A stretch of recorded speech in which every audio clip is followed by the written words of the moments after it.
স্বপ্নে নিজের মৃত্যু দেখলে কি হয় এবং কালিমা পড়লে কি হয়। স্বপ্নে আপনি কালিমা পড়তে দেখলে ভালো, আলহামদুলিল্লাহ।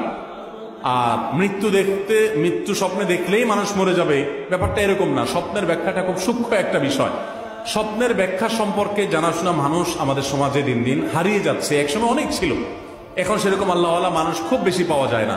তো স্বপ্নের যদি কোনো কিছু দেখার পর আপনার মধ্যে অস্থিরতা কাজ করে, পেরেশানি কাজ করে, কখনো কখনো মানুষ এমন স্বপ্ন দেখে যেটা জাস্ট পেরেশানি কাজ, যে সাইকেল চালা যাচ্ছেন অস্থির, আপনার গাড়ি ছুটে যাচ্ছে, কোনো একটা পেরেশানি হচ্ছে, উপর থেকে পড়ে যাচ্ছেন, এগুলো নর্মালি শয়তান দেখা মানুষকে পেরেশান করার জন্য।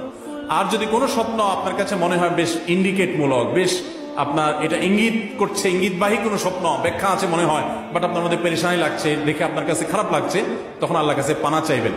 ঘুম ভাঙলে উঠে 2 রাকাত নামাজ পড়ার কথা হাদিসে বলা আছে, প্রতীকী থুতু বাম পাশে থুতু নিক্ষেপ করার কথা বলা আছে, এবং আল্লাহর কাছে পানা চাইবেন যেন স্বপ্নের ক্ষতি থেকে আল্লাহ তাআলা রক্ষা করেন। এর বাইরে বিশেষ কোনো করণীয় নেই।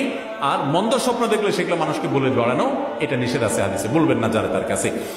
আর যদি আপনার এমন কিছু দেখেন যেটা দেখে আপনার কাছে ভালো মনে হয়, আপনি মারা যাচ্ছেন, বিসমিল্লাহ কালিমা পড়তেছেন, দেখা যাচ্ছে আলহামদুলিল্লাহ ভালো, আপনি আরো ঈমান আমলের কাজ আরো বাড়ায় দিবেন ইনশাআল্লাহ।